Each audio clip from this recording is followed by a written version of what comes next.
जो भी सोमवार पड़े आप उस पर कर लीजिए। एक बात बहुत ध्यान दीजिएगा, अगर कहीं नौकरी नहीं लग रही है, सर्विस नहीं है, नौकरी नहीं है, और आप कई बार इंटरव्यू दिया है, एग्जाम में बैठ भी गए, कंपटीशन एग्जाम में भी बैठे हो, और अगर नहीं हो रहा, कंपटीशन एग्जाम क्लियर नहीं हो रहा, या सीए का एग्जाम है, या अन्य चीजों की पढ़ाई आप कर रहे हैं, या कहीं नौकरी के लिए अप्लाई कर रहे हैं, नहीं हो रहा है, 5 शमी पत्र, इतने जम के बोलो जरा, 5 शमी पत्र, 5 बेल पत्र, 5 मूंग के दाने, काय के दाने, मूंग, 5 मूंग के दाने, 5 सफेद पुष्प, कोई भी सफेद पुष्प जो आपको मिल जाए, शिव जी को समर्पित कर कर 1 लोटा पानी, नाम और गोत्र बोलकर, और जिस एग्जाम में बैठ रहा हो, जिस कंपटीशन एग्जाम में बैठ रहा हो, उसका स्मरण कर कर आपको छोड़ना है। जिस व्यक्ति पर कर्जा बहुत ज्यादा मात्रा में हो जाता है और कर्जा चूकता नहीं है,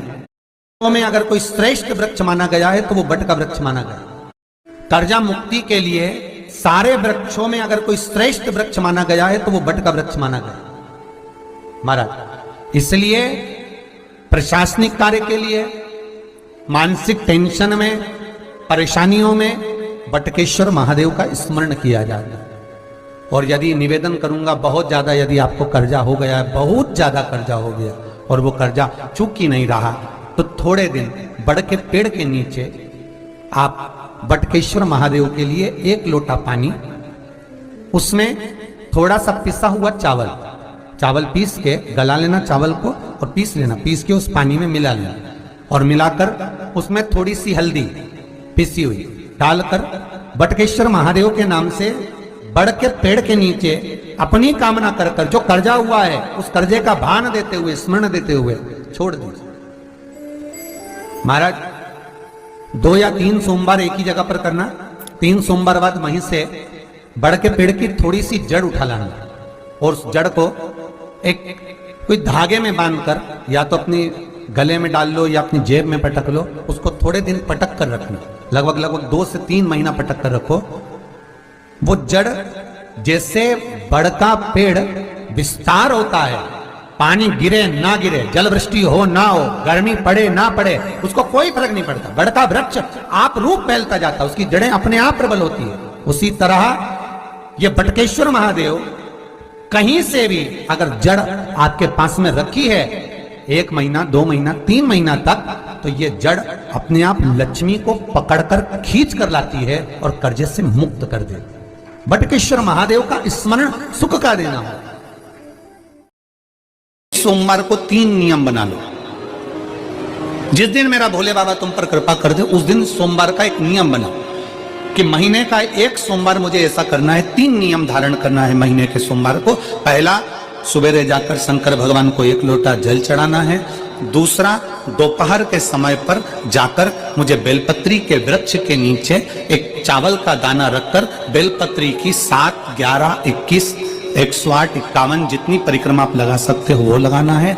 और तीसरा, बेलपत्री के वृक्ष के नीचे और शंकर के मंदिर के दरवाजे पर मुझे 1 घी का दीपक लगाना है। बस ये 3 नियम जिसने महीने में एक बार ले लिया, समझ लो उसको पीछे हटने की जरूरत ही नहीं, वो आगे ही बढ़ेगा। महीने के किसी 1 सोमवार का ऐसा नियम बना लो कि मुझे 3 नियम धारण करना है महीने के किसी भी 1 सोमवार को। हम ये नहीं कहेंगे कि तुम सोमवार 5 पढ़ रहे हो तो 5 को करो, 4 पढ़ रहे हो तो 4 को करो, 3 पढ़ रहे हो तो 3 को करो। तुम तो महीने का 1 सोमवार का नियम बना। और मेरी जीजियों से, मेरी बेटियों से जो विदेश में रह रही हैं, जो कहीं बाहर रह रही हैं, कहीं बड़े शहर में रह रही हैं, जो रोज मंदिर नहीं जा सकते, हर किसी महीने के 1 सोमवार को भी ये नियम निर्धारण कर सकते, तो उनसे कहेंगे कि 3 महीने में 1 सोमवार का नियम बना लो। 3 महीने में नहीं बना सकते तो 6 महीने में 1 सोमवार का नियम बना लो, और 6 महीने में नहीं बना सकते तो 1 साल में 1 सोमवार का ऐसा नियम बना लो कि मैं साल का 1 सोमवार ऐसा रहूंगी कि सुबह सोमवार के दिन मंदिर में जाकर जल चढ़ाऊंगी, दोपहर में जाकर बाबा को 1 अक्षत का दाना रखकर, अक्षत का मतलब है कि बाबा मेरी दिनों दिन उन्नति करना। बेलपत्री के वृक्ष के नीचे जो अक्षत रखा जाता है वो उन्नति के लिए रखा जाता है। शंकर के शिवलिंग पर जो अक्षत रखा जाता है वो रोग मुक्ति के लिए रखा जाता है। अशोक सुंदरी पर जो अक्षत रखा जाता है वो संतान प्राप्ति के लिए रखा जाता है। षडानंद कार्तिकेय की ओर जो अक्षत रखा जाता है वह हमारे बच्चों की सुख समृद्धि के लिए रखा जाता है। विनायक की ओर, गणेश जी की ओर जो अक्षत रखा जाता है वह हमारे घर में कोई मंगल कार्य आ जाए उसके लिए रखा जाता है। और जो पीठिका होती है जिसपे शिवलिंग रखा होता है, पार्वती जी का हस्तकमल, उस पर अक्षत रखा जाता है तो नारी के अखंड सौभाग्य के लिए रखा जाता है। अक्षत रखने का भी तरीका है। नंदी हमको प्रेरणा देता है।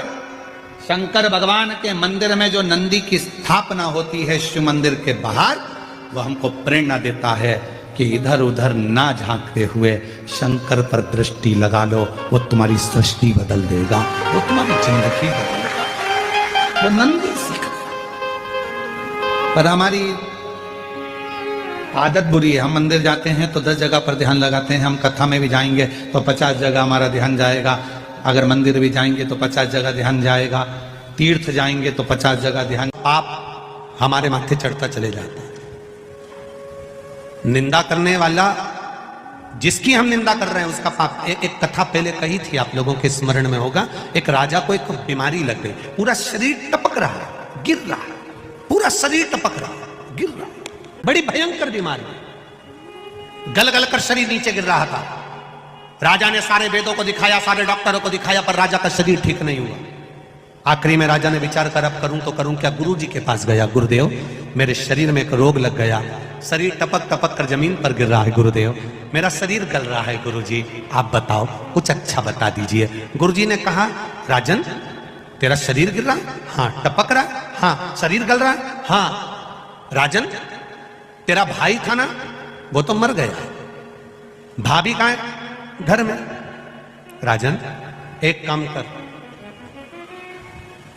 जहां जिस कक्ष में तेरी भाभी सोती है उस कक्ष के बाहर रात्रि के समय पर जाकर दरी बिछाकर सोना चालू कर दे।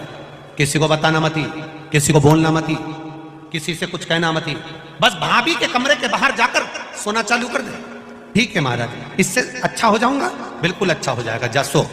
अब गुरु जो बताता है बड़ा विचित्र बताता है। दुनिया के लोगों को भले लगता है क्या शंकर जी को जल चढ़ाने से ऐसा हो सकता है, क्या बेलपत्र चढ़ाने से ऐसा हो सकता है, क्या धतूरा चढ़ाने से ऐसा हो सकता है, क्या शहद चढ़ाने से ऐसा हो सकता है, क्या चावल का दाना चढ़ाने से ऐसा हो सकता है, क्या शंकर जी के मंदिर में सफाई करने से, शिव जी के मंदिर को धो देने से शंकर के मंदिर को साफ कर गया, उसके कमरे में जाकर सोता। भाई मर गया और राजा भाभी के कमरे में जाकर सो रहा। एक दासी ने दूसरी से कहा, दूसरी ने तीसरी से कहा, तीसरी ने चौथी से कहा, चौथी ने पांचवी से कहा। बात पूरे नगर में फैल गई। लोग राजा को गालियां देने लगे, अपशब्द कहने लगे, ताना देने लगे, आड़ा टेढ़ा कहने लगे, कोसने लगे, खूब अपशब्द कहने लगे। राजा धीरे धीरे धीरे धीरे राजा का शरीर अच्छा होते चले गया। राजा का शरीर ठीक होते होते चला गया। राजा एक नारियल लेकर, श्रीफल लेकर गुरुजी के पास पहुंच गया। गुरुजी किसी डॉक्टर की दवाई नहीं लगी, किसी वेद की औषधि नहीं लगी, केवल भाभी के कमरे के बाहर सोने से मेरी बीमारी ठीक हो गई। कैसे हो गई? गुरुजी ने कहा, राजा तेरा पाप बहुत बढ़ गया था, उस पाप को समाप्त करने के लिए तेरी निंदा करवाना प्रारंभ करी, तेरी बुराई करवाना प्रारंभ करी। दुनिया के लोगों ने जब तुझे गाली देना चालू करा, अपशब्द कहना चालू करा, बुराई करना चालू करा, निंदा करना चालू करा, तो तेरा रोग, तेरी बीमारी अपने आप समाप्त हो गई। तेरा रोग मिट गया, तेरी बीमारी समाप्त। तुम देखना, अपने अपने घरों में देखना, बहू का घुटना दुख है, बहू की कमर दुख है, बहू की पीठ दुख है, बहू का सिर दुख है, बहू का हाथ दुख है, बहू का पांव दुख है, और 70 साल 80 साल की डोकरी का कुछ नहीं दुख है। में प्रथम ज्योतिर्लिंग सोमनाथ, जहां पर चंद्र कुंड है, जिस सोमनाथ जी के पास में भगवान शंकर के उस धाम के पास में भगवान कृष्ण भी आकर अपने प्राणों को त्यागना चाहते हैं, क्योंकि वहां से मैं मुक्त हो जाऊंगा, संसार के सारे बंधन छूट जाएंगे। ऐसे सोमेश्वर महादेव का स्मरण किया गया। भगवान अर्धनारीश्वर भगवान, जब इंसान को मृत्यु का समय नहीं मालूम कि कब मरेगा, तो पूजन का समय क्या पूछना, हर पल दिन रात भगवान की भक्ति ऐसे करो कि मैं अगले पल जीवित रहूंगा कि नहीं रहूंगा। जब मौत का ठिकाना नहीं तो मरने का क्या ठिकाना, भजन का क्या ठिकाना। घड़ी चंद्रदेव ने पूछा शिव जी की आराधना कब, तेरा मन पड़े जब कर, 24 घंटा शिव की स्तुति कर। चंद्रदेव ने शिवलिंग बनाया, पूजन करी, रोज पूजन करते, रोज अर्चना करते, रोज विनती करते। शिव जी प्रकट हो गए, एक कुंड चंद्र कुंड प्रकट हो गया, उस कुंड से शंकर भगवान प्रकट हो गए। प्रकट होकर कहा ले इस कुंड में स्नान कर, तेरा चर्म रोग समाप्त हो जाएगा। चंद्र कुंड में चंद्र ने स्नान करा, रोग समाप्त हो गया, रोग गया, रोग समाप्त हुआ। चंद्रदेव ठीक हुए, भगवान सोमेश्वर महादेव के रूप में विराजमान हो गए। का पवित्र चरित्र कर रहा है उमा महेश, शिव महापुराण वर्णन कर रही है कि मेरे जीवन में बहुत संघर्ष का समय चल रहा है, बहुत तकलीफ का समय चल रहा है, बहुत कष्ट का समय चल रहा है, बहुत दुख का समय चल रहा है, बहुत कष्ट का समय चल रहा है, बहुत तकलीफ का समय चल रहा है, बहुत कष्ट का समय चल रहा है। जब आपको लगे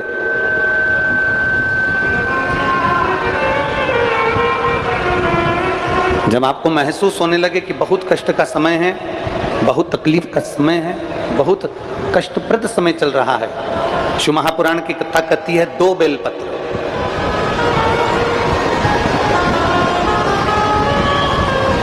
दो पुष्प,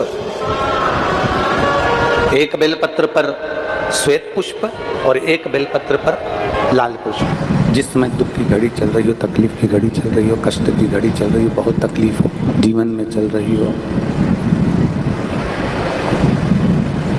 बहुत तकलीफ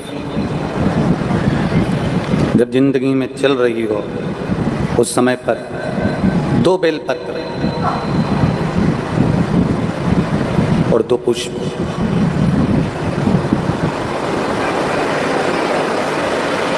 दो बेलपत्र और 2 पुष्प, एक पुष्प लाल लेना है, एक पुष्प लाल लेना है और एक पुष्प श्वेत लेना है।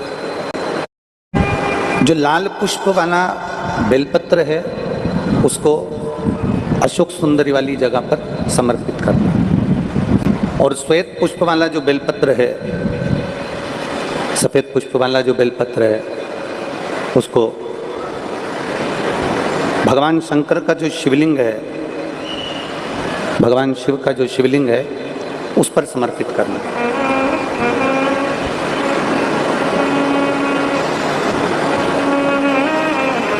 एक जो लाल बेलपत्र, लाल पुष्प का जो बेलपत्र है, लाल पुष्प वाला जो बेलपत्र है,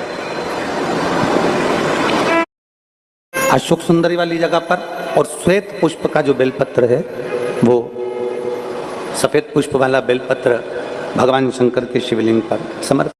अपने दिल की कामना अपने मन से बाबा से प्रार्थना करो, अपने हृदय से भगवान शिव को कहो और दिल से देवादिदेव महादेव को कह कर आओ, दिल से हृदय से।